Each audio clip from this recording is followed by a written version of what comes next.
ఐక్యత కలిగి ఎంత మేలు ఎంత మనోహరం. అన్ని అచ్చుల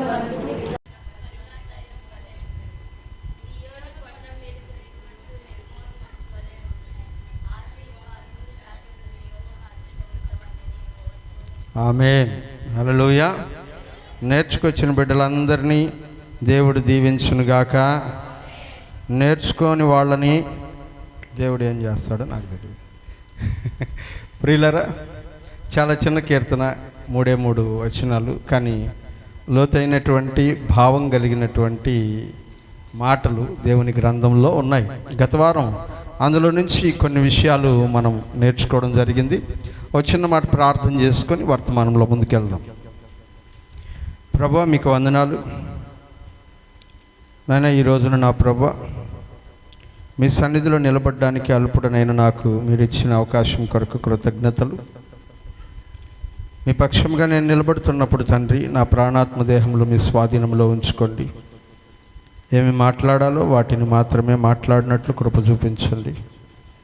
అలాగే వింటున్న సంఘాన్ని జ్ఞాపకం చేసుకొని వినగలిగే చెవి, గ్రహించగలిగే మనసు, పాటించగలిగే జీవితాలని మా అందరికీ దయచేయమని యేసుక్రీస్తు వారి శ్రేష్టమైన నామంలో ప్రార్థించి స్తుతించి అడిగి వేడుకుంటున్నాము తండ్రి. ఆమేన్. ప్రియమైన వర్లారా, పరిశుద్ధ గ్రంథంలో నుంచి ఇవాళ మనం చదువుకున్న వాక్య భాగము కీర్తనల గ్రంథంలో నుంచి 133వ కీర్తనని మనం చదువుకున్నాం. సహోదరులు ఐక్యత కలిగి నివసించుట ఎంత మేలు, ఎంత మనోహరము. అది తల మీదుగా పోయబడి అహరోను గడ్డము మీదుగా కారి అతని అంగీల అంచుల వరకు దిగజారిన పలిమన తైలము వలె ఉండును. సియోను కొండల మీదికి దిగివచ్చు హెర్మోను మంచు వలె ఉండును. ఆశీర్వాదమును శాశ్వత జీవమును అచ్చట ఉండవలనని యెహోవా సెలవిచ్చి ఉన్నాడు. ప్రియులారా, గత వారం ఈ వాక్యాన్ని మనం ధ్యానం చేసుకోవడం ప్రారంభించాం. ఎందుకంటే ఇవాళ మన సంఘంలో మాత్రమే కాదు, ఇంచుమించు సంఘాలన్నింటిలో ఒక పెద్ద సమస్య కారణం ఏమిటంటే ఐక్యత లేకపోవడం. దేవుడు మన సంఘంలో ఈ ప్రమాదం ఉందని ఆయన సరి చేసుకోమని దేవుడు మనల్ని హెచ్చరిస్తూ ఉన్నాడు. కనుకనే ఈ వర్తమానాన్ని మనం ధ్యానం చేసుకుంటూ ఉన్నాం. ఇది ఒక పూటలోనో లేకపోతే ఒక గంట సేపు వర్తమానంలోనో చెప్పగలిగేంత క్లుప్తమైనటువంటి సమాచారం కాదు.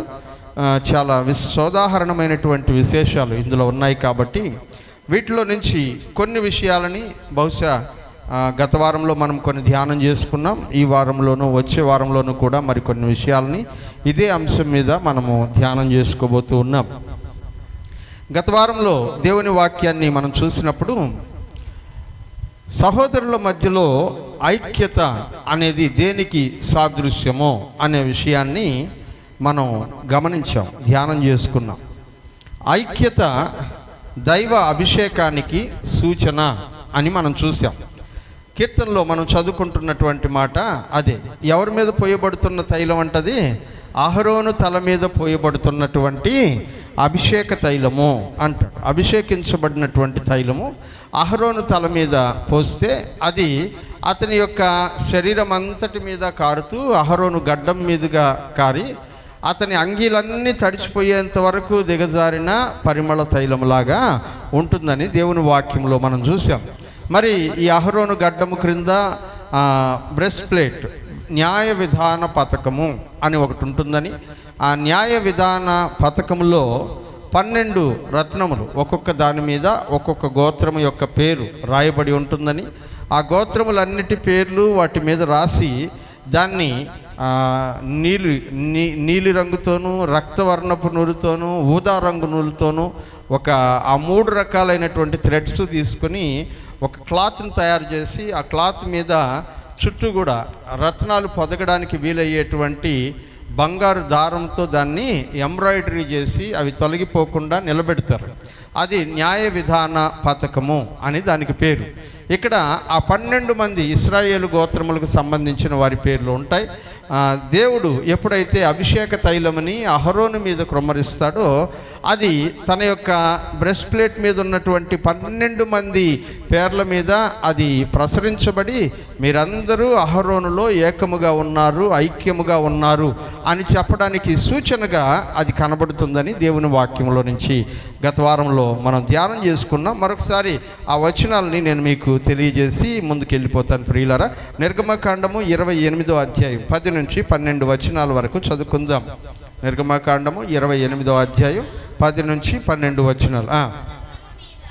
ఒక రత్నం మీద వారి పేర్లలో 6ను, రెండవ రత్నం మీద మిగిలిన 6 పేర్లను చెక్కింపవలను. ముద్ర మీద చెక్కబడిన వాటి వలె చెక్కిడి వాని పనిగా ఆ 2 రత్నముల మీద ఇశ్రాయేలీయుల పేర్లను చెక్కి బంగారు జవలలో వాటిని పొదగవలెను. అప్పుడు ఇశ్రాయేలీయులకు జ్ఞాపకార్థమైన రత్నములుగా ఆ 2 రత్నములను ఎఫోదు భుజముల మీద ఉంచవలెను. అట్లు జ్ఞాపకము కొరకు అహరోను తన 2 భుజముల మీద యెహోవా సన్నిధిని వాటిని భరించవలెను. వారి పేర్లను ఏం చేయాలంట?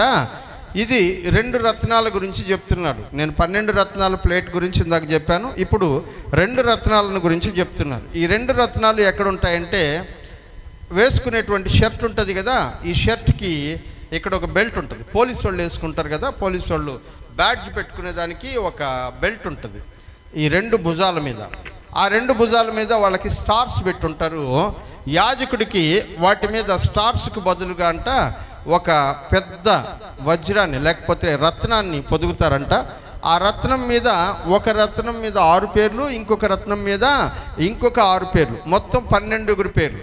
ఇప్పుడు అహరోను తల మీద పోయబడినటువంటి పరిమళ తైలం అతని తల మీద నుంచి భుజముల మీదుగా కారినప్పుడు ఆ భుజముల మీద ఉన్నటువంటి 2 రత్నములు అనగా 12 పేర్లు దాని మీద తడుస్తాయి. అభిషేక తైలముతో ఆ అభిషేకములో వారు దీవించబడతారు అని చెప్పడానికి సూచనగా ఇక్కడ మనకు కనబడుతూ ఉంది. రెండవదిగా ఈ బ్రెస్ట్ ప్లేట్ గురించి 2వ మాటని మనం చదువుకుందాం.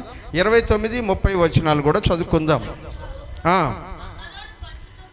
అహరోను పరిశుద్ధ స్థలములోనికి వెళ్ళినప్పుడు అతడు తన రొమ్ము మీద న్యాయ విధాన పథకములోని ఇశ్రాయేలీయుల పేర్లను నిత్యము యెహోవా సన్నిధిని జ్ఞాపకార్థముగా భరింపవలెను. మరియు నీవు న్యాయ విధాన పథకములో ఊరీము, తుమీము అను వాటిని ఉంచవలెను. అహరోను యెహోవా సన్నిధికి వెళ్ళినప్పుడు అవి అతని రొమ్ము మీద ఉండునట్లు అహరోను యెహోవా సన్నిధిని తన రొమ్మున ఇశ్రాయేలీయుల న్యాయ విధానమును నిత్యము భరించవలను. ఈ 12 రత్నములు ఉండేటువంటి ఆ ప్లేట్లో ఒక్కొక్క దాని మీద ఒక్కొక్కరి పేరు రాయాలి. 12 గోత్రాలు ఇశ్రాయేలీయులకి వాళ్ళందరి పేర్లు రాయాలి. ఉదాహరణకి ఇప్పుడు ఒకవేళ నేనే అడ్రస్ వేసుకోవాలి అని అంటే, యాజకుడిగా నేను అడ్రస్ వేసుకోవాలి అంటే ఇప్పుడు దాంట్లో ఎన్ని పేర్లు ఉండాలో చెప్పండి మీరు. ఎన్ని పేర్లు ఉండాలా? 12. మన చర్చిలో ఎన్ని ఉన్నాయో అన్ని పేర్లు ఉండాలి దాని మీద. ఇశ్రాయేలీయులకు 12 గోత్రాలు, అవునా? మనకు కూడా అట్లాగే గోత్రాలు లెక్క వేసుకుంటే పాముల గోత్రం, దుంపల గోత్రం, కొంచెం గోత్రం, ఇట్లా గోత్రాల పేర్లు చెప్పుకుంటూ వాటి పేర్ల ప్రకారం ఒక్కొక్క దానికి ఒక్కొక్క రత్నమును వాళ్ళు అందరూ మేమందరము ఒక్కటి అని చెప్పడానికి సూచనగా మేమందరము అహరోనులో ఏకముగా ఉన్నాము, మేమందరము అహరోను ద్వారా నీ దగ్గరకు వస్తూ ఉన్నాం, మేమందరము దైవజనుడైనటువంటి అహరోను ద్వారా నీ పాద సన్నిధికి వస్తూ ఉన్నాం. ఇదిగో ఒకవేళ మాకు సంబంధించిన ఏవైనా దోషములు ఉన్నట్లయితే అతడు వాటిని మా కొరకు భరిస్తాడు అనేటువంటి విషయాన్ని తెలియజేయడానికి ఈ అహరోనును సూచనగా పరిశుద్ధ గ్రంథములో చెప్పినట్లుగా పరిశుద్ధ గ్రంథములో మనం చూస్తాం. ప్రియమైనటువంటి వారలారా, ఇప్పుడు యాజకుడు అభిషేకించబడినప్పుడు అతనిలో ఉండబడినటువంటి అభిషేకం అంట సంఘములో ఉండబడినటువంటి మిగిలిన వాళ్ళందరినీ కూడా ఆశీర్వాదములోనికి, శాశ్వత జీవములోనికి నడిపిస్తాడు అని వాక్యంలో మనం చూస్తూ ఉన్నాం. యాజకుని తల మీద ఉన్నటువంటి అభిషేకము అది అతని యొక్క శరీరం మీద కారుతూ ఉన్నప్పుడు ఆ శరీరములో భాగములుగా అమర్చబడినటువంటి వారైన సంఘ సభ్యులైనటువంటి ప్రతి ఒక్కరి మీద కూడా ఆ అభిషేకము నిలిచి ఉండాలనేది దేవుని ఆలోచన. అందుకనే ఆ లాస్ట్ లైన్లో అంటాడు, ఆశీర్వాదమును శాశ్వత జీవమును అక్కడ ఉండవలనని ఆయన ఆజ్ఞాపించుచున్నాడు, సెలవిచ్చుచున్నాడు కదా, ఆజ్ఞాపిస్తున్నాడు అంటాడు. దేవుడు అక్కడ ఉండాలని కోరుకుంటున్నాడని దేవుని వాక్యంలో మనము చూస్తూ ఉన్నాం ప్రియమైనటువంటి వాళ్ళారా. అందుకనే దైవజనునిలో ఎంతమంది అయితే అతుకబడి ఉంటారో, దైవజనుల్లో ఎంతమంది అయితే భాగమై ఉంటారో వాళ్ళందరూ కూడా దేవుని యొక్క సన్నిధిలో భాగమవుతున్నారు అనే విషయాన్ని మనము గమనించాలి ఈ వాక్యం ద్వారా. అంతేకాదు మనం గమనిస్తున్నటువంటి మరొక విశేషం ఏమిటంటే, మనం దైవజనునితో సహకారముగా ఉంటున్నప్పుడు దైవజనుడు తన భుజముల మీదంట వారిని భరిస్తూ ఉండాలి అని రాస్తాడు. ఆ పదం చాలా ముఖ్యమైనటువంటిది. దాన్ని మరలా ఒకసారి చదువుకుందాం. ఇందాక మనం చదివినటువంటి 28వ అధ్యాయం 12వ వచనంలోని లాస్ట్ లైన్, అట్లు జ్ఞాపకము కొరకు అహరోను తన 2 భుజముల మీద యెహోవా సన్నిధిని వారి పేర్లను భరించవలెను. యెహోవా సన్నిధిని దైవజనుడంట వాళ్ళ కొరకు ప్రార్థన చేసేటువంటి భారమును, వాళ్ళ విషయమై జరిగినటువంటి పాపముల విషయంలో క్షమాపణ అడిగేటువంటి భారమును దైవజనుడు భరించాలి అని వాక్యములో మనం చదువుతూ ఉన్నాం. మరి అట్లాగే 29వ వచనం కూడా చదవండి, అందులో కూడా ఆ మాట మనకు కనబడుతుంది. అట్లు అహరోను ఎప్పుడంట పరిశుద్ధ స్థలములోనికి వెళ్ళేటప్పుడు అతడు తన రొమ్ము మీదన న్యాయ విధాన పథకములోని ఇశ్రాయేలీయుల పేర్లను నిత్యము యెహోవా సన్నిధిని జ్ఞాపకార్థముగా భరింపవలెను. భరించడం అంటే మొయ్యడం, లేకపోతే భారాన్ని తీసుకోవడం, తాను సేకరించడం. ప్రియమైనటువంటి వారలారా, దైవజనునికి ఉండబడినటువంటి అతి పెద్ద భారం లేకపోతే బాధ్యత ఏది అనగా, ప్రతి కుటుంబమును బట్టి దేవుని యొక్క సన్నిధిలో అంట వారి భారములను భరించేటువంటి వారిగా ఉండగలగడం, వారి కొరకు ప్రార్థన చేసేటువంటి వారిగా ఉండగలగడం, వారు చేస్తున్నటువంటి పొరపాట్ల విషయంలో దేవుని సన్నిధిలో క్షమాపణ అడిగేటువంటి వాడిగా ఉండగలగడం, వారు చేస్తున్నటువంటి ప్రతి విధమైనటువంటి బలహీనతలను దేవుని సన్నిధిలో జ్ఞాపకం చేసుకుంటున్నప్పుడు ప్రాయశ్చిత్తము జరిగించేటువంటి వాడిగా ఉండగలగడం. ఇది దైవజనునికి ఇవ్వబడినటువంటి బాధ్యతగా. విశ్వాసులు ఆయనలో ఐక్యముగా ఉండాలి. విశ్వాసులు ఆయనలో ఐక్యముగా ఉన్నప్పుడంట ఆయన వారి భారములను తన యొక్క జీవితంలో భరించేటువంటి వాడుగా ఉండాలి యాజకుడు అనేటువంటి విషయాన్ని 133వ కీర్తన మనకు తెలియజేస్తూ ఉంది. ప్రియులరా, ఈ విషయాలన్నీ కూడా గడిచిన వారంలో మనం నేర్చుకున్నాం. అయినా కూడా మీకు మరొకసారి జ్ఞాపకం చేయడానికి మాటల్ని నేను మీ ఎదుట ఉంచాను. అయితే ఈ వారం నేటి సంఘాల్లో విశ్వాసులు ఎలా ఉన్నారు, ఇందుకు కారణాలు ఏంటి, కొన్ని విషయాలని ఇవాళ మనం నేర్చుకునే ప్రయత్నం చేద్దాం. ఎందుకంటే ఈ ఒక వారంలో మనము ఇది ముగించడం కష్టతరమైనటువంటి అంశం. చాలా డీటెయిల్డ్గా మనం దీని గురించి ధ్యానం చేసుకోవాలి. ఎందుకు డీటెయిల్డ్గా అని అంటున్నానంటే, కొత్త నిబంధనలో ఒక పుస్తకమే, ఒక గ్రంథమే మీరు ఐక్యంగా ఎలా ఉండాలి అని చెప్పడానికి రాశారు. ఏంటి ఆ పుస్తకం చెప్పండి? కొత్త నిబంధనలో మీరందరూ ఐక్యంగా ఉండాలి అని ఫస్ట్ నుంచి లాస్ట్ దాకా ఇదే టాపిక్, ఇంకేం లేదు. అలా చెప్పినటువంటి పుస్తకం ఏంటి చెప్పండి? కొత్త నిబంధనలో ఎన్ని పుస్తకాలు ఉన్నాయి? కొత్త నిబంధనలో ఎన్ని ఉన్నాయి? లెక్క పెడతారా? పోనీ మొదలు పెట్టండి, లెక్క పెట్టండి. నా వైపు చూడండి, పుస్తకం చూడబాకండి, నా వైపు చూడండి. ఫస్ట్ 4 పుస్తకాలు చెప్పండి. మత్తయి, మార్కు, లూకా, వీటిని ఏమంటారు? సువార్తలు. తర్వాత పుస్తకం అపోస్తుల కార్యములు, దీన్ని ఏమంటారు? చరిత్ర గ్రంథం. ఆ తర్వాత నుంచి వచ్చే వాటన్నిటినీ పత్రికలు అని పిలుస్తారు. ఏమంటారు? పత్రికలు. వీటిని 2 భాగాలు. మొదటి భాగం పౌలు రాసిన పత్రికలు. మొదటి భాగం ఏంటంటే పౌలు గారు రాసిన పత్రికలు. మొదటి పత్రిక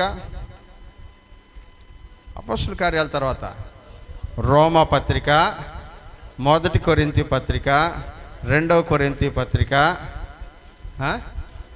గలతీ పత్రిక, ఎఫెసీ పత్రిక, ఫిలిప్పీ పత్రిక, కొలస్సీ పత్రిక. పుస్తకాలు చూసి చెప్తున్నారా? తెస్సలోనికేయులు రాసిన పత్రిక, మొదటి తెస్సలోనికేయులు పత్రిక, 2వ తెస్సలోనికేయులు రాసిన పత్రిక, మొదటి తిమోతి పత్రిక, 2వ తిమోతి పత్రిక, ఫిలెమోను పత్రిక, తీతు పత్రిక. వీటన్నిటిని పౌలు రాసిన పత్రికలు అని అంటాం. పౌలు గారు రాసేసిన పత్రికలు అయిపోయిన తర్వాత బైబిల్లో మిగిలిన చాలామంది రాసిన పత్రికలు ఉన్నాయి. వాటిలో మొదటి పుస్తకం చెప్పండి, హెబ్రీయులకు రాసిన పత్రిక. చాలామంది అంటారు ఈ హెబ్రీ పత్రికను కూడా పౌలు గారే రాశారు అని అంటారు. మన తెలుగు బైబిల్లో పౌలు గారు రాసిన, అపోస్తలుడైన పౌలు గారు రాసిన హెబ్రీ పత్రిక అని ఉంటుంది. కానీ చాలామంది ఇది వేరే వాళ్ళు రాశారని అంటారు. అందుకని దాన్ని న్యూట్రల్ బుక్గా మనం పెడతాం. సరే, హెబ్రీయులకు రాసిన పత్రిక, తర్వాత యాకోబు పత్రిక, తర్వాత పేతురు రాసిన మొదటి పత్రిక, తర్వాత పేతురు రాసిన 2వ పత్రిక, తర్వాత 1వ యోహాను, 2వ యోహాను, 3వ యోహాను, 4వ యోహాను, లేదా 4వ యోహాను, తర్వాత యోధా పత్రిక, లాస్ట్ ఇక్కడితో పత్రికలు అయిపోయినాయి.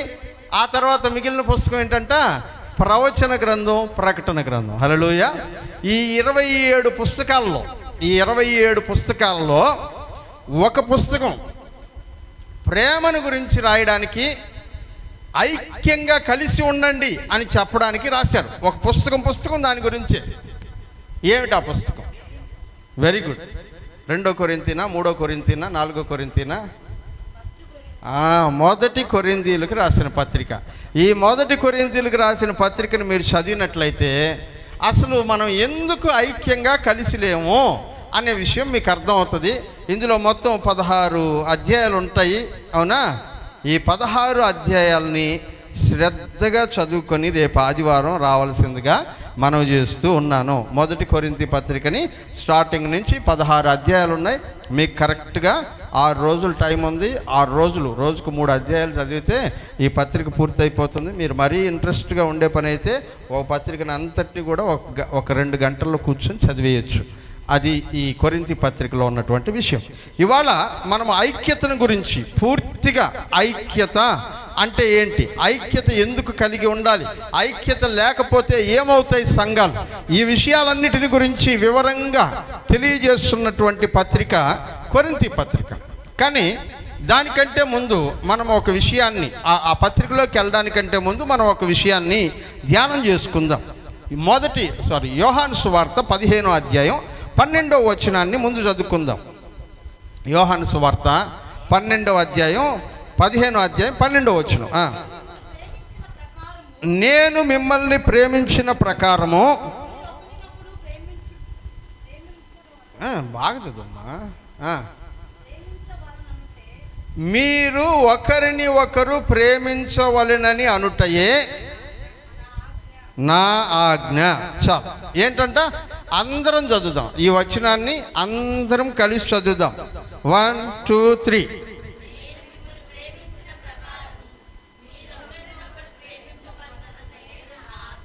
ఏంటంట? యేసయ్య ఆజ్ఞ ఏంటంట?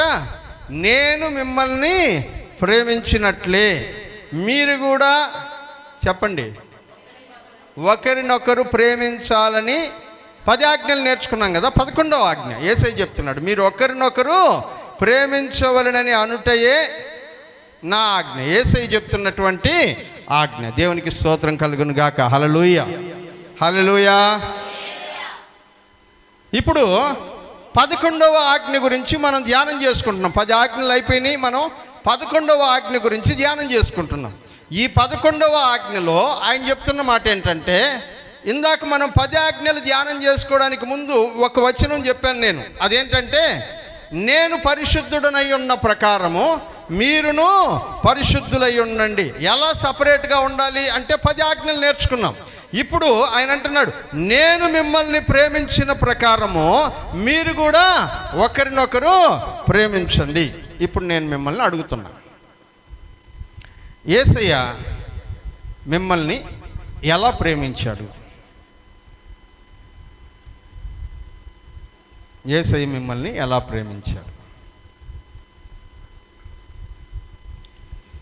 ప్రేమపూర్ణుడు, ప్రాణనాథుడు, నన్ను ప్రేమించి ప్రాణమిచ్చెను.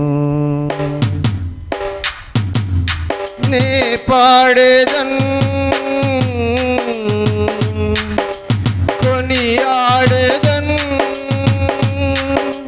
నే పాడేదన్ కొనియాడేదన్, నా ప్రియ యేసుక్రీస్తుని ప్రకటించును, నా ప్రియ యేసుక్రీస్తుని ప్రకటించును. ప్రేమపూర్ణుడు, ప్రాణనాథుడు, నన్ను ప్రేమించి ప్రాణమిచ్చెను. ఎలా ప్రేమించాడు మిమ్మల్ని అడిగితే, ఇప్పుడు నేను అడుగుతున్నా మిమ్మల్ని, యేసయ్య మిమ్మల్ని ఎలా ప్రేమించాడో అలాగే మీరు ఇతరులను కూడా ప్రేమించవలసిన వాళ్ళై ఉన్నారు. ఎలా ప్రేమించాడు? బాప్తిసం తీసుకున్న వాళ్ళని అడుగుతా, బాప్తిసం తీసుకున్న వాళ్ళని అడగను నేను, బాప్తిసం తీసుకున్న వాళ్ళని అడుగుతా. అంతే. ఎలా ప్రేమించాడు?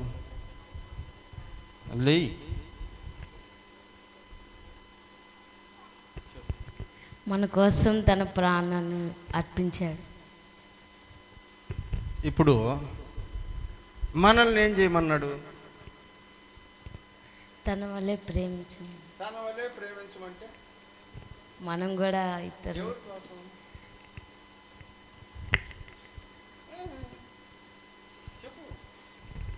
ఇతరులు ఎలా ప్రేమించాలని అలాగే ప్రాణం పెట్టేది. యేసయ్య ప్రాణం పెట్టినట్టు మనం కూడా ప్రాణం పెడుతున్నావా? లేదు. ఇదే నేను చెప్పింది. యేసయ్య అంటున్నాడు, యేసు మిమ్మల్ని ఎలా ప్రేమించాడో ఆయన చెప్తున్నాడు. నేను మిమ్మల్ని ఎలాగూ ప్రేమించితినో అలాగునే మీరు కూడా ఒకరినొకరు ప్రేమించవలేనన్నది నా ఆజ్ఞ అని అంటున్నాడు. కొంచెం పైకెళ్ళి ఇంకొక మాటను కూడా దేవుని వాక్యములో నుంచి మనము చదువుకునేటువంటి ప్రయత్నం చేద్దాం. 13వ వచనం చదువుదాం. సరే, కింద వచ్చిన, తన స్నేహితుని కొరకు తన ప్రాణము పెట్టిన వాని కంటే ఎక్కువైన ప్రేమ గలవాడు ఎవడును లేడు. నేను మీకు ఆజ్ఞాపించు వాటినన్నిటినీ చేసిన ఎడల మీరు కూడా నా స్నేహితులై ఉంటారు. చాలు. వాక్యం అంటున్నాడు, ప్రాణం పెట్టిన వానికంటే గొప్పవాడు ఇంకెవడు లేడు. యేసయ్య అంటున్నాడు, నేను మీ కొరకు ప్రాణం పెడుతూ ఉన్నాను, నా ప్రాణం పెట్టి నేను మిమ్మల్ని ప్రేమిస్తున్నాను అని చెప్తున్నాను. ప్రేమించడం అంటే చెప్పండి. ప్రేమించడం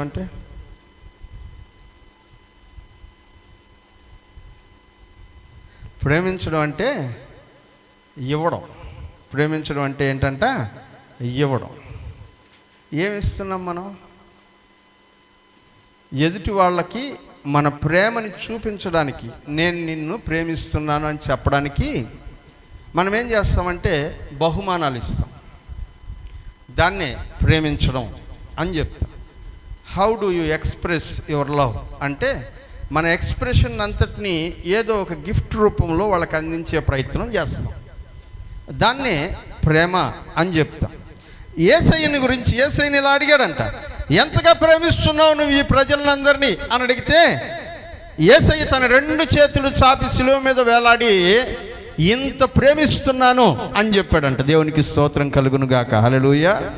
అందుకనే యోహాను సువార్త 3వ అధ్యాయం 16వ వచనంలో ఇలా అంటాడు, దేవుడు లోకమును ఎంతో ప్రేమించును కాగా ఆయన తన అద్వితీయ కుమారునిగా పుట్టిన వాని యందు విశ్వాసముంచు ప్రతివాడు నశింపక నిత్య జీవము పొందినట్లు దేవుడు ఆయనను అనుగ్రహించును అని అంట.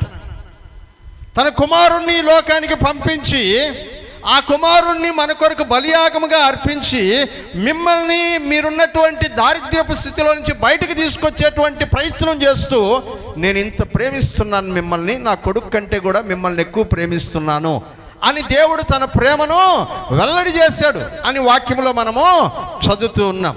ఫిలిప్పీలకు రాసిన పత్రిక 2వ అధ్యాయం 5వ వచనంలో అంటాడు, క్రీస్తు యేసునకు కలిగిన ఈ మనస్సు మీరును కలిగి ఉండుడి అంటాడు. ఏ మనస్సు అది? చదువుదాం. కలిగి ఉండుడి, ఆయన దేవుని స్వరూపము కలిగిన వాడై ఉండి దేవునితో సమానముగా ఉండుట విడిచిపెట్టకూడని భాగ్యమని ఎంచుకొనలేదు, కానీ మనుషుడి పోలికగా పుట్టి దాసుని స్వరూపమును ధరించుకొని తనను తానే రిక్తునిగా చేసుకొనెను. మరియు ఆయన ఆకారమందు మనుషుడిగా కనబడి మరణము పొందినంతగా, అనగా సిలువ మరణము పొందినంతగా విధేయత చూపిన వాడై తనను తాను తగ్గించుకొనెను. ప్రియమైనటువంటి వారలారా, దేవుడు తన ప్రేమను ఎలా చూపిస్తూ ఉన్నాడంటే వాక్యములు అంటున్నాడు, యేసుక్రీస్తుని నేను ప్రేమకు ప్రతిరూపముగా నేను పంపిస్తూ ఉన్నాను. వాక్యములు అంటాడు కదా, దేవుడు ప్రేమ స్వరూపి అంటాడు. దేవుడు తన ప్రేమను ఎలా చూపిస్తున్నాడంటే యేసుక్రీస్తుని ప్రతిరూపముగా మీ ఎదుట పెట్టి నేను నా ప్రేమను మీకు చూపిస్తూ ఉన్నాను. ఐక్యత కలిగినటువంటి వారుగా మీరు ఉండాలంటే ఒకరినొకరు ప్రేమించేటువంటి అనుభవం మీలో ఉండాలి. అలా ఒకరినొకరు ఎలా ప్రేమించాలో తెలుసా? నేను మిమ్మల్ని ఎలా ప్రేమించానో మీరు కూడా అలాగే ఒకరినొకరు ప్రేమించేటువంటి వాళ్ళై ఉండాలి. హల్లెలూయా, హల్లెలూయా. మీరు అక్కడ చూడబడలే, నేను చెప్తా ఉంటా, నా వైపు చూస్తా. అప్పుడు యేసుక్రీస్తు మన ఎడల ఏ ప్రేమ చూపించాడో మనము కూడా ఇతరుల ఎడల అలాంటి ప్రేమనే చూపించాలి. దీన్నే దేవుడు అంటున్నాడు ఐక్యత కలిగి ఉండడం. నిర్వచనం అదే, భావం అదే, అర్థం అదే. దీనినే ఐక్యత కలిగి నివసించడం అని అంటాడు. 8వ వచనం నుంచి 12వ వచనం వరకు చదువుదాం మరలా ఒకసారి. యోహాను సువార్త 15. మీరు బహుగా ఫలించుట వలన నా తండ్రి మహిమపరచబడును, ఇందువలన మీరు నాకు శిష్యులగుదురు. తండ్రి నన్ను ఎలా ప్రేమించాడో నేను కూడా మిమ్మల్ని అలాగే ప్రేమించి తిని నా ప్రేమ యందు నిలిచి ఉండండి. హల్లెలూయా. ఆయన చెప్తున్నాను, నేను మా తండ్రి నన్ను ఎలా ప్రేమించాడో నేను కూడా మిమ్మల్ని అలాగే ప్రేమిస్తూ, తండ్రి అయినటువంటి దేవునికి నా మీద ఎంత ప్రేమ ఉందో నాకు మీ మీద అంతే ప్రేమ ఉంది. అంతే. ఏ ప్రేమను చూపించడానికి వచ్చాడంటే యేసు ప్రభు దేవుని ప్రేమను చూపించడానికి వచ్చాడు. ఇప్పుడు అంటున్నాడు, మీరు నన్ను ప్రేమిస్తే నా ప్రేమను ఎవరికి చూపించాలంట? మీ సహోదరులకి చూపించగలిగేటువంటి వాళ్ళై ఉండాలి. దేవునికి స్తోత్రం కలుగును గాక. హల్లెలూయా. ఇప్పుడు ఆయన అంటున్నాడు, నేను మిమ్మల్ని ప్రేమించిన ప్రకారము మీరు కూడా ఒకరినొకరు ప్రేమించవలని అన్నది నా ఆజ్ఞ. ఇదే నా 11వ ఆజ్ఞ. ఓ మాటలో చెప్పాలంటే 10 ఆజ్ఞలు అయిపోయిన తర్వాత యేసు ప్రభు వివరిస్తున్నటువంటి 11వ ఆజ్ఞ ఆయన డైరెక్ట్గా చెప్పాడు, ఇదే నా ఆజ్ఞ. అదేంటంటే మీరు ఒకరిని ఇంకొకరు ప్రేమించాలి. ఎంతవరకు? లోయల కంటే లోతైనది.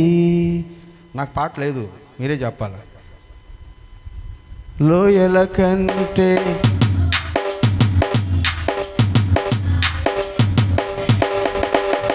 మరణము కంటే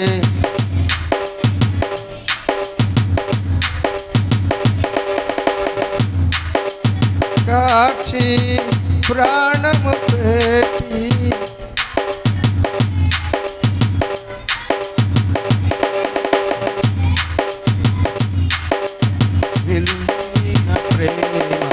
బలి అయిన ప్రేమ నాకై వెలి అయిన ప్రేమ, బలి అయిన ప్రేమ నాకై వెలి అయిన ప్రేమ, ప్రేమ పూర్ణుడు ప్రాణనాథుడు నన్ను ప్రేమించి ప్రాణమిచ్చెను.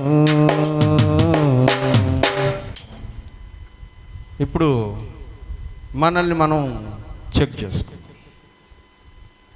మనల్ని మనం చెక్ చేసుకోవడానికి ఒకే ఒక పారామీటర్ కొలత ఏంటో తెలుసా?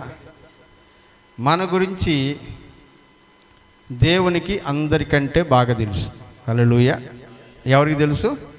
మనకు తెలిసిన దానికంటే మన గురించి ఎవరికి బాగా తెలుసు? దేవునికి బాగా తెలుసు. ఆ దేవుని వాక్యం పరిశుద్ధ గ్రంథం. హల్లెలూయా. ఈ గ్రంథం మీద చేయబెడదాం. మనల్ని మనం ఏం చేస్తున్నాం? పరిశీలించుకున్నాం. పెట్టండి, చేయబెట్టండి.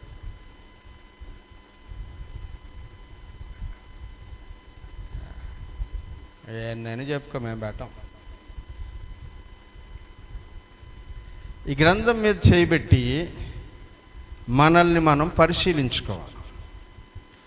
యేసుక్రీస్తు నా మీద చూపించిన ప్రేమని నేను ఇతరులకి చూపించగలుగుతున్నానా?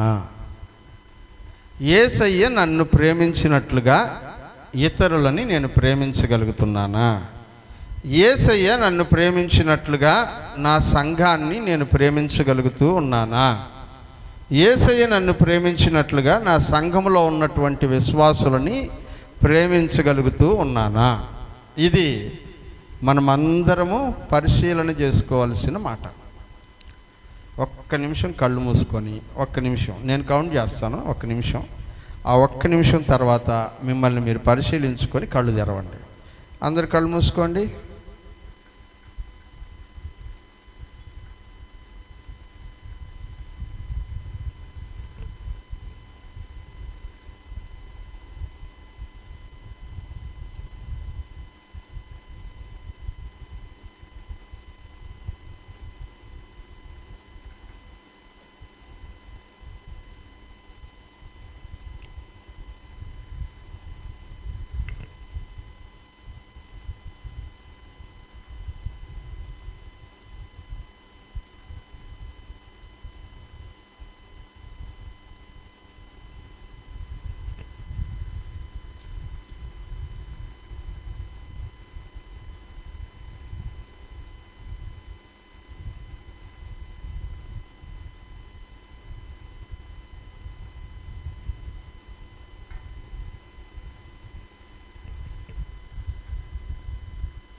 ఆమేన్. ఇప్పుడు మీకు కనబడి ఉంటుంది, పక్కన వాళ్ళకి చెప్పనక్కర్లా, మీకు కనబడి ఉంటుంది. మనం యేసయ్య ప్రేమించినట్లు ప్రేమించగలుగుతూ ఉన్నామా లేదా? లేకపోతే ఈ వాక్యం మన కోసం. ఎంతమంది అయితే నేను యేసయ్య ప్రేమించినట్లుగా ఇతరులను ప్రేమించలేకపోతున్నాను అని అనుకుంటున్నారో, అలా అనుకుంటున్నటువంటి మనందరి కోసం ఈ వాక్యం. పక్కన వాళ్ళ కోసం కాదు. ఎవరి కోసం అంట? మన కోసం. సరేనా? ఓకే, ఇప్పుడు గ్రంథంలోనికి వెళ్దాం. అందులో ఉన్నటువంటి విషయాలను ధ్యానం చేసుకోవడానికి ప్రయత్నం చేద్దాం. ఇవాళ ఏం చేస్తానంటే, క్లుప్తంగా ఆ గ్రంథంలో ఐక్యత గురించి చెప్పబడినటువంటి కొన్ని ముఖ్యమైనటువంటి పాయింట్స్ని నేను డిస్కస్ చేసి వచ్చే వారంలో కొంచెం ఎలాబొరేటెడ్గా వివరంగా ఆ వాక్యాన్ని ధ్యానం చేసుకునే ప్రయత్నం చేద్దాం. ఎందుకంటే ఈ సంవత్సరం మన అంశం ఏమిటంట? జ్ఞాపకం చేసుకొని మనము దేవుని ఎదుట చేస్తున్నటువంటి ప్రతి పాపమును జ్ఞాపకం చేసుకొని మారు మనసు పొంది క్షమాపణ అడిగి దేవుని సన్నిధిలో సమాధాన పడాలి. అది ఈ సంవత్సరం దేవుడు మనకు నేర్పిస్తున్న పాఠం. కాబట్టి మనం మారు మనసు పొందుదాం దేవుని సన్నిధిలో. ఈ వాక్యం విన్నప్పుడు, వాక్యం మనతో మాట్లాడుతున్నప్పుడు మనం మారు మనసు పొందాలని దేవుని వాక్యం మనకు తెలియజేస్తుంది. చదువుకుందాం. మొదటి కొరింథీయులకు రాసిన పత్రిక, మొదటి అధ్యాయం 10వ వచనం నుంచి 12వ వచనం వరకు మనం చదువుకుందాం. చదవండి, అందరూ చదవండి.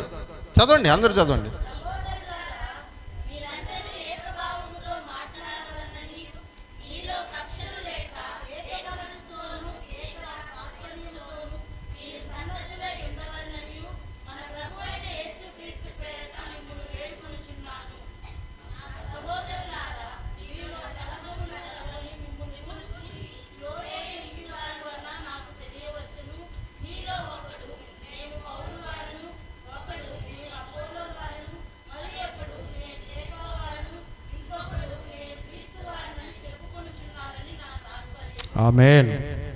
ఇది వర్తమానం. స్టార్టింగ్లోనే భక్తుడైన పౌలు గారు సమస్య ఏంటో చెప్పేశాడు. ఎందుకు ఈ లెటర్ రాయాల్సి వచ్చిందో కారణం ఆయన చెప్తున్నాడు. సహోదరులారా, మీరందరూ ఎలా ఉండాలంట?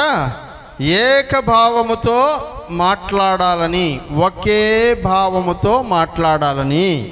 2, మీలో కక్షలు లేక ఏక మనస్సుతోనూ ఏక తాత్పర్యము, ఒకే ఉద్దేశముతోనూ మీరు సిద్ధపడి ఉండాలని మన ప్రభు అయిన యేసుక్రీస్తు పేరిట మిమ్మల్ని వేడుకుంటూ ఉన్నాను. యేసయ్యేమో నేను ఆజ్ఞాపిస్తున్నాను అన్నాడు. భక్తుడైన పౌలు గారు అంటున్నాడు, నేను మిమ్మల్ని బ్రతిమిలాడుకుంటున్నాను, వేడుకుంటూ ఉన్నాను, రిక్వెస్ట్ చేస్తూ ఉన్నాను. మీరందరూ మాట్లాడేటప్పుడు ఒకే భావము కలిగి ఉండాలి. ఒక్కొక్కరు ఒక్కొక్క భావాన్ని వ్యక్తీకరించేటువంటి వాళ్ళుగా ఉండకూడదు. ఒక్కొక్కరు ఒక్కొక్క ఉద్దేశము కలిగి మాట్లాడకూడదు. ఒక్కొక్కరు ఒక్కొక్క రకమైనటువంటి స్వరముతో మాట్లాడకూడదు.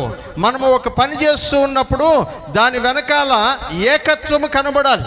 మనం వేర్వేరు మనుషులమే, కానీ వాటన్నింటిలో కూడా ఏకత్వము అనేటువంటిది సాధ్యపడుతుంది అని దేవుని లేఖనం తెలియజేస్తుంది. మన భారతదేశానికి ఉండబడినటువంటి గొప్పతనం ఏంటంటే భిన్నత్వములో ఏకత్వము అని చెప్తాం. ఎందుకంటే మన భారతదేశంలో అందరూ ఒకే భాష మాట్లాడేటువంటి వాళ్ళు ఉండరు, రకరకాల భాషలు మాట్లాడతారు. భారతదేశంలో రకరకాలైన మతాలు ఉన్నాయి, భారతదేశంలో రకరకాలైనటువంటి కులాలు ఉన్నాయి. అయినా సరే మేమందరము ఒక్కటే అని చెప్తారు కదా, దాన్ని భిన్నత్వంలో ఏకత్వము అని మనం చెప్తూ ఉంటాం. కానీ సంఘములో ఈ భిన్నత్వములో ఏకత్వం అనేటువంటిది కనబడాలని భక్తుడైనటువంటి పౌలు గారు ఈ విషయాన్ని మాట్లాడుతూ ఉన్నాడు. ప్రియమైనటువంటి వారు, ఆయన అంటున్నాడు, మీరందరూ ఏకభావముతో మాట్లాడాలని, మీలో కక్షలు లేక, ఏమి లేకుండా అంట. కక్ష అంటే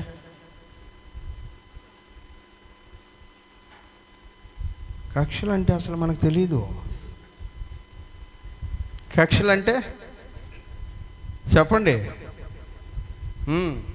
ఎప్పటి నుంచో కోపం మనసులో పెట్టుకొని ఉంటే దాన్ని ఏమంటారు చెప్పండి?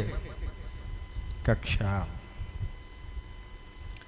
వాక్యంలో అంటున్నాడు, మీలో కక్షలు లేకుండా, రెండవదిగా ఏక మనస్సుతో, ఒకే మనస్సుతో, ఒకే ఉద్దేశంతో మీరందరూ ఉండాలనేది నేను మీ ఎదురు నుంచి కోరుకుంటున్నటువంటి భక్తి అని అంటాడు. తర్వాత చదువునైనా 11వ వచనం, నా సహోదరులారా, నేను మీకు ఈ లెటర్ రాయడానికి కారణం ఏంటో తెలుసా? మీలో తగాదాలున్నాయని, చదువుమా, మిమ్మల్ని గురించి అదిగో ఆ క్లోయే ఇంట్లో వాళ్ళు చెప్పారు నాకు. చాలు ఇక్కడ ఆపు. ఎవరు చెప్పారంటే ఈయనకి? క్లోయే అనేటువంటి ఇంట్లో వాళ్ళు ఎవరో పౌలు గారి దగ్గరికి వెళ్ళారు ఏదో పని మీద. ఆ ఊరికి వెళ్ళినప్పుడు, పౌలు గారు ఉండే ఊరికి వెళ్ళినప్పుడు పౌలు గారి దగ్గరికి వెళ్ళి ఊరికే సరదాగా మాట్లాడుతున్నారు. ఎందుకంటే పౌలు గారు కదా ఆ సంఘాన్ని స్థాపించాడు. పౌలు గారు సంఘాన్ని స్థాపించినప్పుడు దైవజనుడు ఇక్కడ ఉన్నాడని వెళ్ళి కనబడి ప్రార్థన చేయించుకోవడానికి వెళ్ళారు. వాళ్ళు వెళ్ళి కనబడినప్పుడు పౌలు గారు అడిగారంట, ఎట్లున్నారు మన విశ్వాసులందరూ? కొరింథీ సంఘంలో అందరూ బాగున్నారా?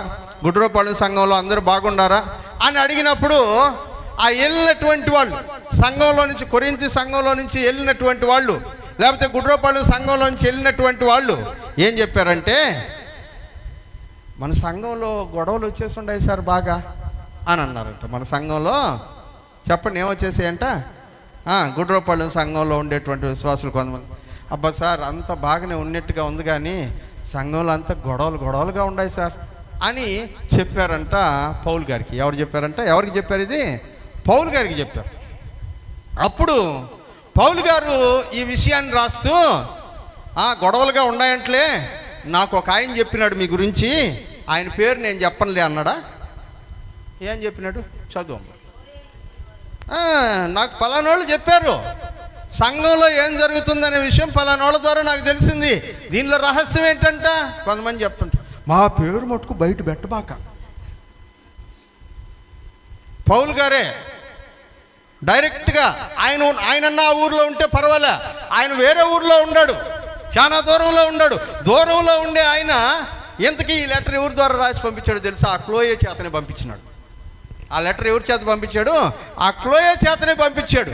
ఇదిగో క్లోయే, రెండుసేపు ఉండు, నేను నీకు ఒక లెటర్ రాసిస్తా, అక్కడ ఉండే ప్రాబ్లమ్స్ అన్ని సాల్వ్ చేయడానికి అని చెప్పి అన్నిటినీ ఒక లెటర్లో రాసి ఆ లెటర్ మళ్ళీ ఆయన చేతికి ఇచ్చి, ఇదిగో ఈ ఉత్తరం సంఘంలోకి వెళ్ళి చదివించు. ఇప్పుడు లెటర్ ఎత్తుకెళ్ళి క్లోయే ఇచ్చాడు. లెటర్ ఎత్తుకెళ్ళి శంకర్ తీసుకొచ్చి ఇచ్చాడు. సార్, మీరు చెప్పినవన్నీ ఇట్టున్నాయి మన చర్చిలో, అసలు సిబిసిలో అందరూ గొడవలు అంటే గొడవలు అయిపోయినాయి ఒకటేసారి, ఎవరు మాట వినడం లేదు సార్ అని చెప్పి శంకర్ చెప్పినాడు. నేను శంకర్కి లెటర్ రాసి ఇచ్చా.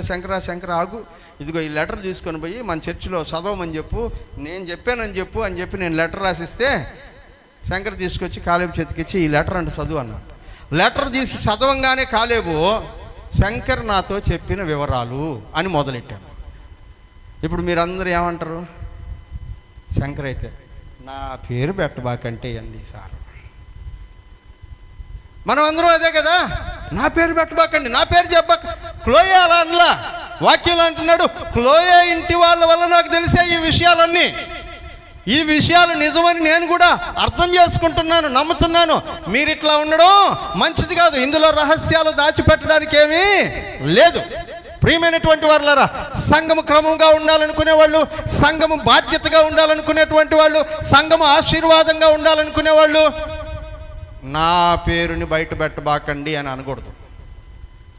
ధైర్యంగా చెప్పండి, అవునమ్మా ఇట్లా గొడవలు ఉన్నాయి, దైవజనుడికి చెప్తే కదా ఈ విషయంలో మిమ్మల్ని గద్దిస్తాడు, ఖండిస్తాడు, నేను చెప్తే మీరు వినరు, దైవజనుడు చెప్తే వింటారని నేను చెప్పమని చెప్పాను అని ధైర్యంగా చెప్పగలిగేటట్లు ఉండాలి. కానీ నా పేరు చెప్పాక అది దేవుని బిడ్డల క్రమం కాదు, దేవుని బిడ్డల క్రమమో కాదు.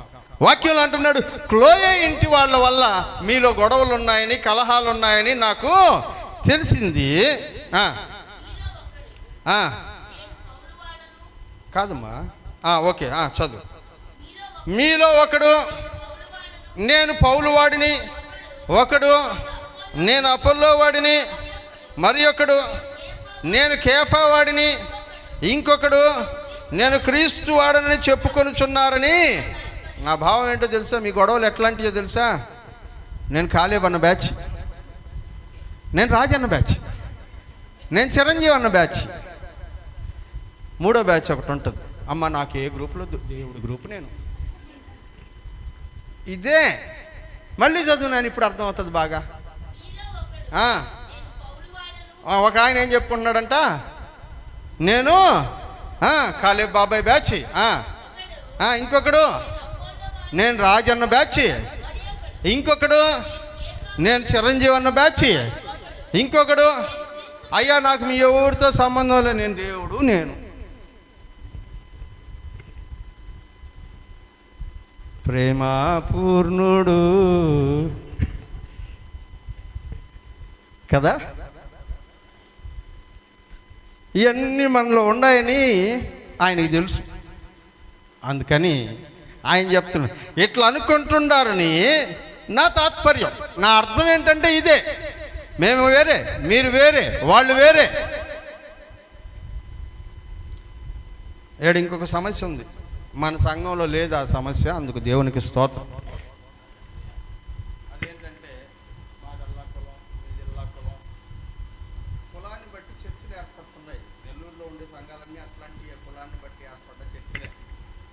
మనకు ఆ దరిద్రం లేదు, అందుకు దేవునికి స్తోత్రం. హల్లెలూయా. ప్రియులరా, మనం వేరుపడి ఉన్నామని, అలా వేరుపడి ఉండడం క్రమం కాదని దేవుని ఉద్దేశం. చదువుదాం, 3వ అధ్యాయం 1వ వచనం నుంచి చదువుదాం. సహోదరులారా,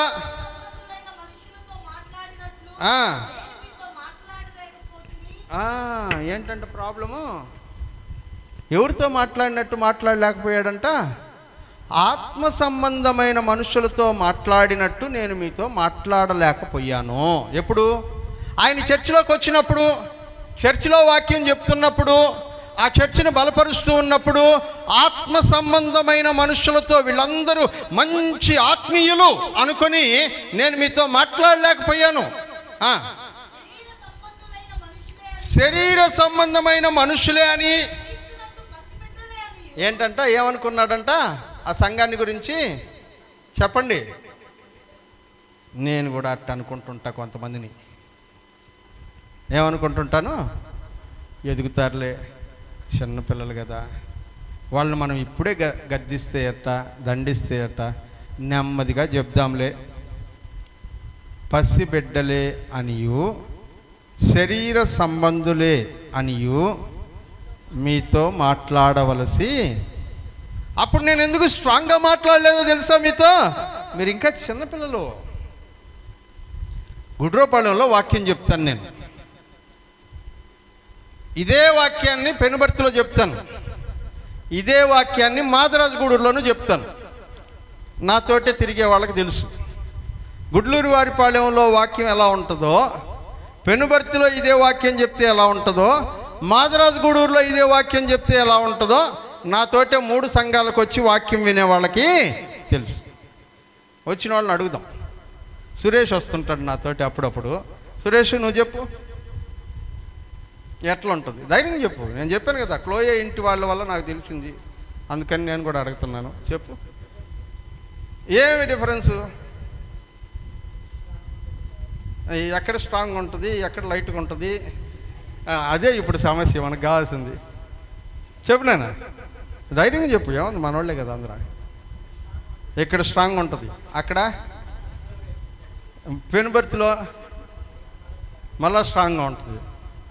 ఎందుకంటే మాదరాజగూడూరు బిడ్డలను ఎట్ట చూస్తామంటే పసిబిడ్డలే అని, ఇంకా ఆత్మీయంగా ఎదగనటువంటి వారని.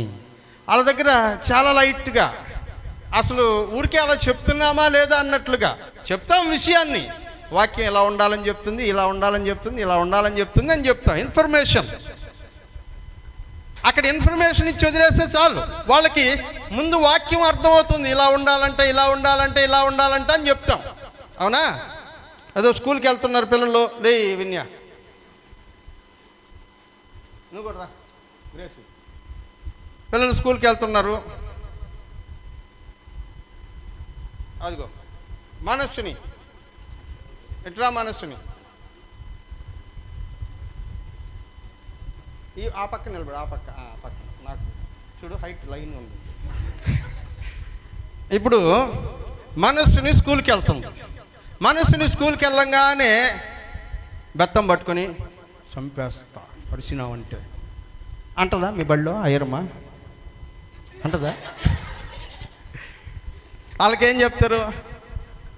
వాళ్ళు ఏడుస్తుంటారు, మా అమ్మ కావాలా, మా నాయన కావాలా. స్కూల్లో వదిలినప్పటి నుంచి నాకు తెలుసు, మరి అక్క వెంకటరమణ అది ఏంటది క్యారియర్ పట్టుకొని మధ్యాహ్నం పూట పోయి ఆడ కూర్చునేవాళ్ళు, ఏడుస్తుంటుందని నాకు గుర్తుండయి. ఎందుకంటే వాళ్ళు ఎవరంట, పసిబిడ్డలే అని.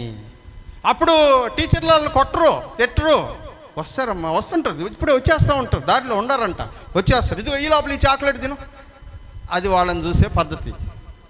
నువ్వు కూర్చుంటా, మనసుని నాకు చూస్తాను. గ్రేసీ కూడా స్కూల్కి పోతాం.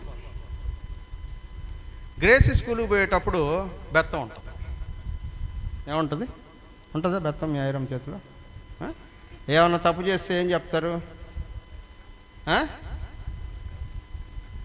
వాళ్ళు పగిలిపోద్ది ఏమనుకుంటున్నావు అని చెప్తారు, కొట్టరు, భయపెడతారు. వాళ్ళకి భయపెట్టేది కూడా ఉండు, బతిమలాడమే చిన్న బిడ్డలని, వీళ్ళని భయపెడతారు. అవునా? పోనా, ఇప్పుడు 3వ క్యాండిడేట్ ఉంది. ఏ క్లాస్ నైనా? 4th క్లాస్ అంట. ఈ 4th క్లాస్ వాళ్ళని భయపెట్టడానికి ఈ పెట్టడాలు ఉండవు. హోంవర్క్ రాసావా? రాయలేదు సార్. లే నిలబడు, రెండు పంద బెంచ్, అంతేనా? ఇది ఈ బ్యాచ్. ఈ బ్యాచ్ని మించిన బ్యాచ్ ఒకటి ఉంటుంది. ఆ బ్యాచే మాన్య బ్యాచ్. దామాన్య. ఇప్పుడు మాన్యాన్ని పిలుస్తారు. ఏ క్లాస్ నైనా? ఇప్పుడు ఏది చెప్పాలన్నా భయం మనకు. 7th అని చెప్దామా, 8th అని చెప్దామా, భయం కదా. 7th class. 7th క్లాస్లో ఆ అమ్మాయికి బెత్తమే చూపించరు. ఈ అమ్మాయికి బెత్తం చూపించి భయపెడతారు, ఈ అమ్మాయికి బెత్తం చూపిస్తారు, కానీ సీరియస్గా ఉంటుంది వ్యవహారం, కొట్టేస్తారేమో అని అంత భయం. ఈడ అనుకోవడానికి ఏముండదు, తేజాబు ఫట్ ఫట్ ఫట్ కొట్టడం. అది ఈ బ్యాచ్. ఇంకో బ్యాచ్ ఉంది, శ్రీ విద్యా బ్యాచ్.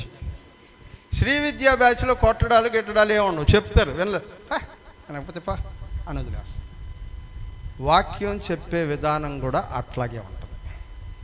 ఆయన అంటున్నాడు, పసిబిడ్డలే అని, శరీర సంబంధులే అని, వీళ్ళు ఇంకా ఆత్మీయంగా ఎదగలేదని నేను మీతో సీరియస్గా మాట్లాడలేదు ఇప్పటిదాకా.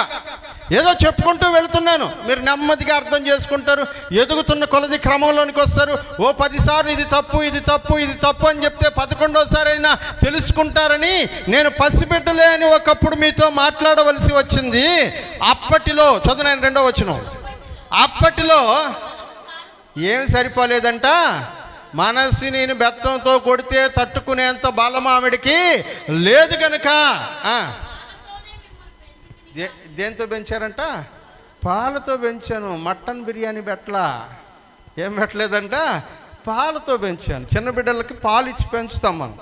6వ నెలకి అన్నప్రాసన అని ఒకటి చేయిస్తారు, కొంచెం అన్నం పెట్టడం, ఘన పదార్థాలు పెట్టడం. ఆ తర్వాత కొంచెం ఎదిగిన తర్వాత నాన్ వెజిటేరియన్ పెట్టడం ప్రారంభిస్తాం. వాళ్ళు ఎదుగుతున్న కొలది వాళ్ళ బలము, వాళ్ళ శరీరంలో ఉండబడినటువంటి అవయవాలు ఎదుగుతున్న కొలది ఆ ఎదుగుతున్న దానికి అనుగుణమైనటువంటి పోషకాలని మనం అందిస్తాం. అట్లాగే ఆయన అంటున్నాడు, అప్పట్లో మీకు బలము చాలకపోయినందున పాలతో మిమ్మల్ని పెంచాను కానీ అన్నముతో మిమ్మల్ని పెంచలేదు. మీరింకను ఇంకా శరీర సంబంధులై ఉన్నందున ఇప్పుడును మీరు బలహీనులై ఉన్నారు కారా. చాలు.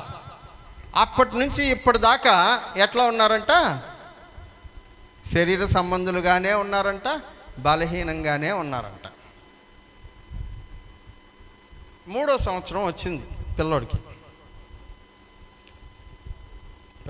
పిల్లకో పాలు తాగుతూ ఉంటారు. అప్పటిదాకా కొంచెం వయసు వచ్చిన తర్వాత తల్లిదండ్రులు పాలు మాన్పించే పని చేస్తారు. ఏం చేస్తారు, పాల దగ్గరికి వస్తే ఫస్ట్ టైం యాపాకేదో పూసేవాళ్ళు, అవునా? ఎందుకంటే పాలు మాన్పించేయాలి, ఇంక పాల మీద వాళ్ళకి ఇష్టం. ఎందుకంటే పాలు తాగేసి అన్నం తినడం మానేస్తారు. వీళ్ళు అన్నం తినాల్సిన వయసులో అన్నం తినకుండా పాలు తాగాలి, అందుకని వేపాకు పూస్తారు. నెమ్మదిగా చేదుగా ఉన్నాయి ఈ పాలు, ఇంకా తాగకూడదు అని వాడికే విరక్తి పుట్టాలని. అయినా కూడా కొంతమంది వదలరు పాపం, వాళ్ళు పాలు తాగుతూ ఉంటారు. అప్పుడు చెంపల మీద పగలగొడతారు. నెమ్మదిగా వాళ్ళని పాలు మాన్పించేయాలని. అట్ట కాదు, 14 ఏళ్ళు 15 ఏళ్ళు వచ్చిన తర్వాత కూడా పాలు తాగుతానంటే చెప్పండి, అది మంచిదా? ఎదుగుదల అన్ని విధాలుగా కనబడాలి. ఇంకా మేము చిన్నపిల్లకాయలమే అని అనుకోకూడదు. బ్లెస్సీ ఎన్ని సంవత్సరాలు అయింది బ్లెస్సీ నువ్వు బాప్తిసం తీసుకొని? 8 సంవత్సరాలు అయింది. ఇక్కడేనా? 8 9 దాటేస్తుంది. అయితే నేను వచ్చి 9 అయిపోయింది ఇక్కడికి. 9 అదిగో 9 సంవత్సరాలు నా లెక్క కరెక్ట్. 9 సంవత్సరాలు. దివ్య ఎన్ని సంవత్సరాలు అయింది బాప్తిసం తీసుకొని? 12 సంవత్సరాలు. ఇంకో సీనియర్ సిటిజన్స్ ఎవరు ఉండరు? నాగరాజున మీరు ఎన్ని సంవత్సరాలు అయింది బాప్తిసం తీసుకొని? గుర్తులేదు, అసలు గుర్తులేని అన్ని సంవత్సరాలు అయిపోయింది. ఇప్పుడు మీరు లెక్కేయండి, ఈ మధ్యనే బాప్తిసం తీసుకుంది నయోమి. లాస్ట్ షిఫ్ట్లో అదిగో వెనకాల ఉన్నటువంటి ఇస్సాకోళ్ళు వాళ్ళందరూ కూడా ఈ మధ్య కాలంలో బాప్తిసం, ప్రమీలక్క వీళ్ళందరూ. అప్పుడు ఈ మధ్య కాలంలో బాప్తిసం తీసుకున్న వాళ్ళకి వాక్యం కొంచెం నెమ్మదిగా స్లోగా వాళ్ళకు వాక్యం అర్థమయ్యేదాకా మనం ఓపికగా ఉండి నెమ్మదిగా చెప్పాలి. బ్లెస్సీ వాళ్ళకంటే కొంచెం సీనియర్, ఎట్లా చెప్పాలి వాక్యం?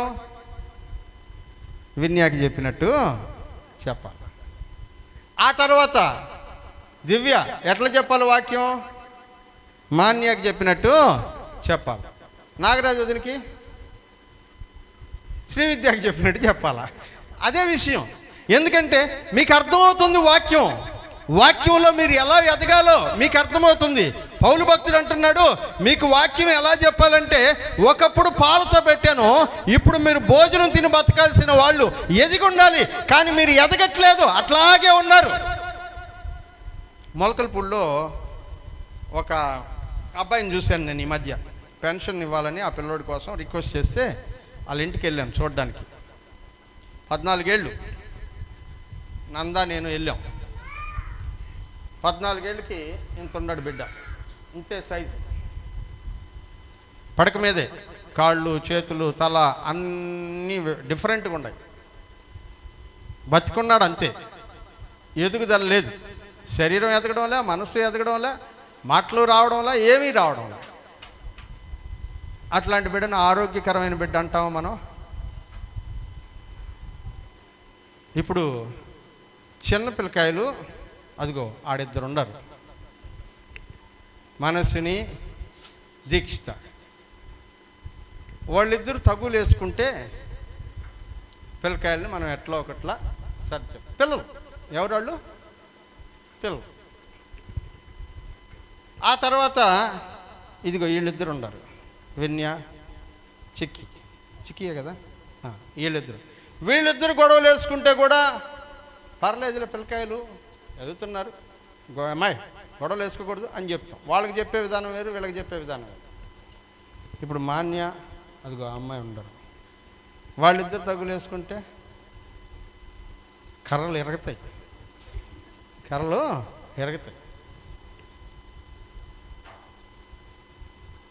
ఇప్పుడు ప్రమీలక్క శ్రావంతి గొడవలు వేసుకుంటే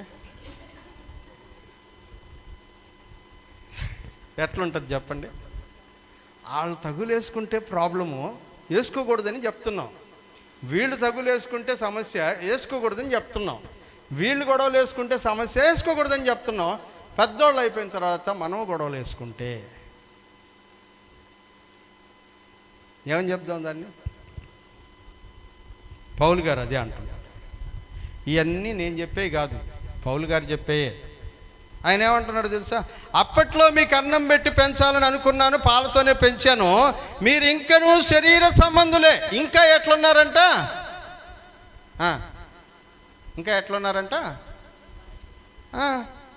శ్రవంతి ప్రమీలక్క గొడవలు వేసుకుంటే మనస్సుని దీక్షిత గొడవలు వేసుకుంటున్నారులే అనుకోం మనం.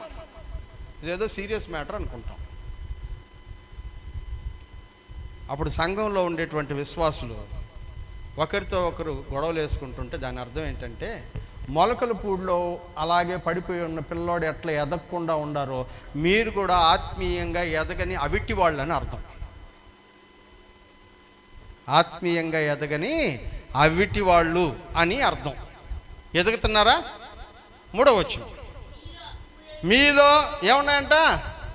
నాకు సంబంధం లే, బాగా చదువునైనా మళ్ళీ నేను అనుకుంటారు వీళ్ళు. గొడవలు ఉన్నాయని, అలా ఉన్నప్పుడు మీరు శరీర సంబంధులై మనుష్య రీతిగా నడుచుకునే వాళ్ళు కారా? చూసారా? అట్లుండేటప్పుడు గొడవలు అసూయలు ఉంటే మీరు శరీర సంబంధులు కానీ ఆత్మ సంబంధులు ఎట్లవుతారు? ఆత్మ సంబంధులు కారు కదా.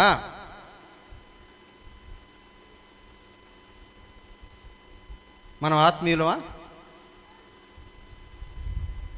దేవుని ఆత్మ మనలో ఉందా? ఆత్మీయులైతే ఎలా ఉండకూడదంట? పాలు తాగే పసిపిల్లలు గొడవలు వేసుకున్నట్టుగా ఎదిగినటువంటి వాళ్ళు ఆలోచించినట్టు ఆలోచించాలంట. ప్రతి చిన్నదానికి, అయిన దానికి కాని దానికి, అవసరం లేని దానికి అన్నిటికీ గొడవలు, అన్నిటికీ విభేదాలు, అన్నిటికీ తగాదాలు. ఒకవేళ అలా చేస్తూ ఉంటే మీరు ఆత్మ సంబంధులని మేము ఎట్లా అనుకోవాలా? శరీర సంబంధులే కదా. మీరు ఇంకా ఆత్మీయంగా ఎదగల, వాక్యం తెలియదు, అజ్ఞానులు, వాక్య విషయంలో అజ్ఞానులు. ఎట్లే నేను భావించాల్సి వస్తుంది. నేనంటే నేను కాదు, పౌలు గారు, ఎట్లే నేను భావించవలసి వస్తుంది. 4 చదువు నేను.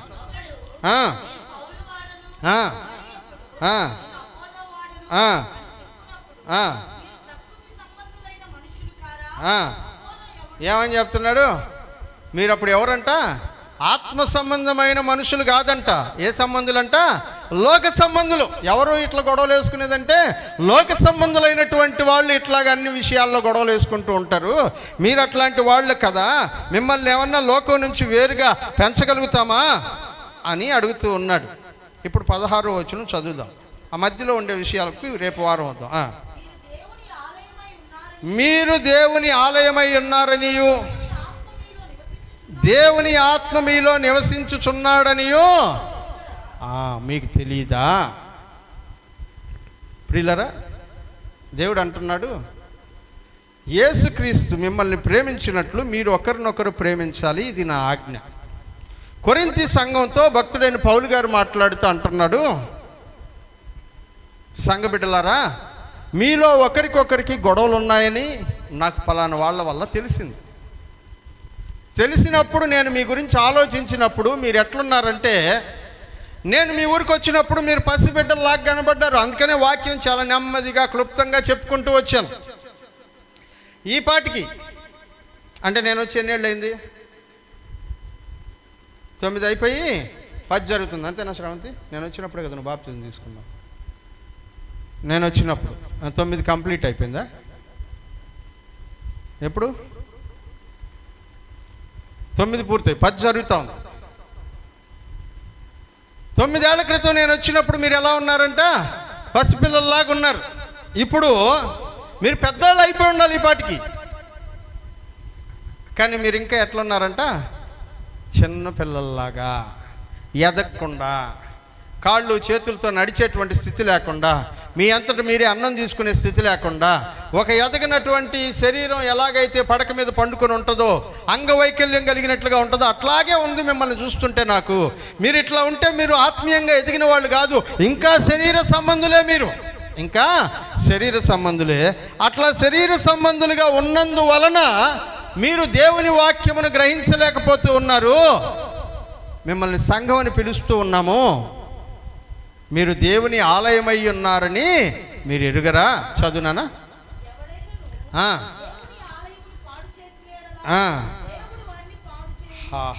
ఎవరైనా మీరు గొడవలు పెట్టుకొని దేవుని మందిరానికి గనక పాడు చేస్తే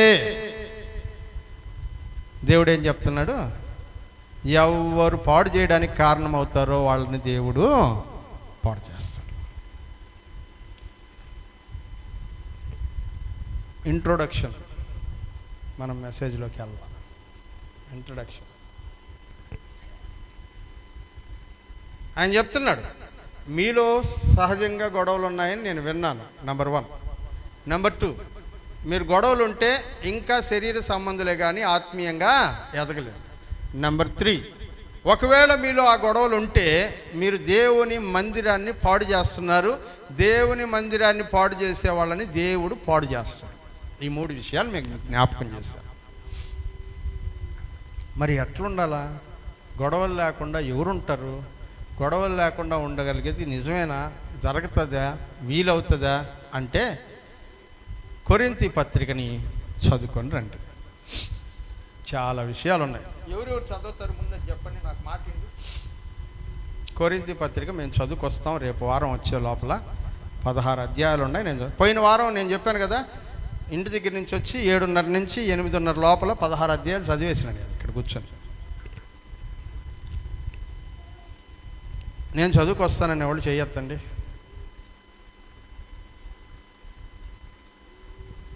ఒకటి, 2, 3 అంతేనా?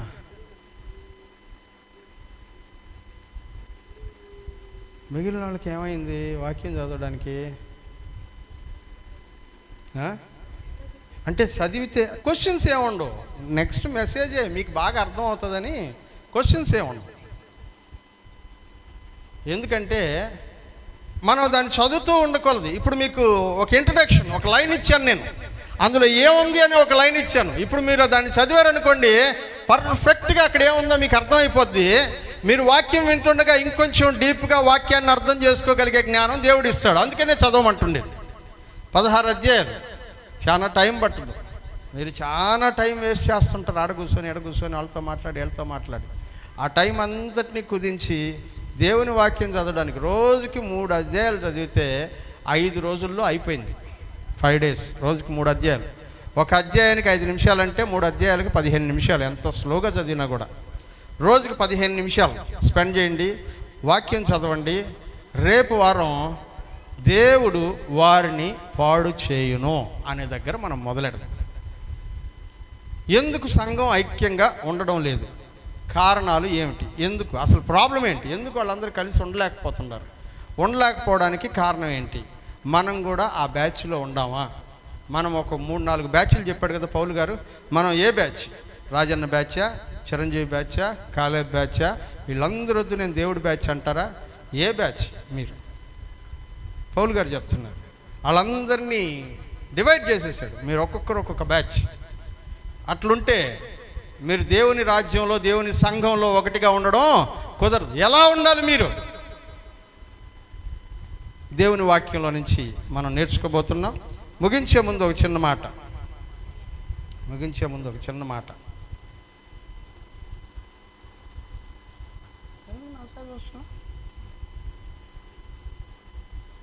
నా సార్ చూస్తున్నావు? ఎందుకు చూసావు? నా సార్ గిచ్చింది చేతిని కదా, గిచ్చింది దేన్ని? చేతిని కదా. మరి తల ఎందుకు తిరిగింది? చెయ్యి సార్ నన్ను గిచ్చబాకండి అని చెయ్యి చెప్పుకోవాలి. నువ్వు తలకాయ ఎంత తిప్పితే ఏమని అర్థం? ఎందుకు తిరుగుతుంది తలకాయ?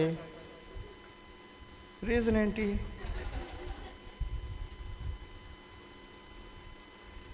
మరి ఈ చెయ్యి గిచ్చితే తలకాయ తిరిగినప్పుడు ఒక్కరికి బాధ అయితే మిగిలిన అంతా కదలొద్దా? ఎందుకు కదలడం లేదు? రేపు వారం ధ్యానించుకుందాం, ప్రార్థన చేసుకుందాం. పిల్లలు తలలోంచినట్లయితే ప్రార్థన చేసుకుందాం. చెప్పబడినటువంటి ఈ లేఖనం మీ అందరితో మాట్లాడుతుందని నమ్ముతూ ఉన్నాను.